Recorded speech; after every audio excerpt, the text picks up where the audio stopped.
তিবলিসিতে ইউরোপীয় ইউনিয়নের যোগদানের আলোচনা স্থগিত ও গত বছরের নির্বাচনে কারচুপির অভিযোগকে কেন্দ্র করে শনিবার ব্যাপক বিক্ষোভ হয়েছে। হাজার হাজার মানুষ জর্জিয়া ও ইইউ এর পতাকা হাতে রাস্তায় নেমে শত প্রতিক্রিয়া জানান। বিরোধী দলগুলো স্থানীয় নির্বাচনে অংশ না নিয়ে আন্দোলন তীব্র করে। অপেরা শিল্পী গোষ্ঠী ও আন্দোলন সংগঠক পাতা বুরচুলাৎজে শাসক দল জর্জিয়ান ড্রিমের ৬ শীর্ষ নেতাকে গ্রেফতারের দাবি জানিয়েছেন। বিক্ষোভকারীরা প্রেসিডেন্টের প্রাসাদের সামনে ঢোকার চেষ্টা করলে পুলিশ সরাসরি হস্তক্ষেপ করে এবং পেপার স্প্রে ও জলকামান ব্যবহার করে বিক্ষোভ ভঙ্গ করে এবং বহু বিক্ষোভকারী আহত হন। উল্লেখ্য, গত পার্লামেন্ট নির্বাচনের পর থেকে দেশটি রাজনৈতিক অচলাবস্থায়। ইইউতে যোগদানের আলোচনা আপাতত স্থগিত রয়েছে।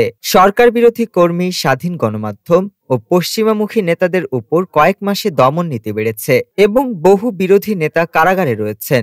নিরাপত্তার ভয়ে অনেকে কালো পোশাক, হেলমেট ও গ্যাস মাস্ক পরে বিক্ষোভে অংশ নিয়েছেন। সরকার সড়ক অবরোধ ও অনৈতিক কর্মকাণ্ডের অভিযোগে শতাধিককে জরিমানা করেছে। ডেস্ক রিপোর্ট, আজ বার্তা।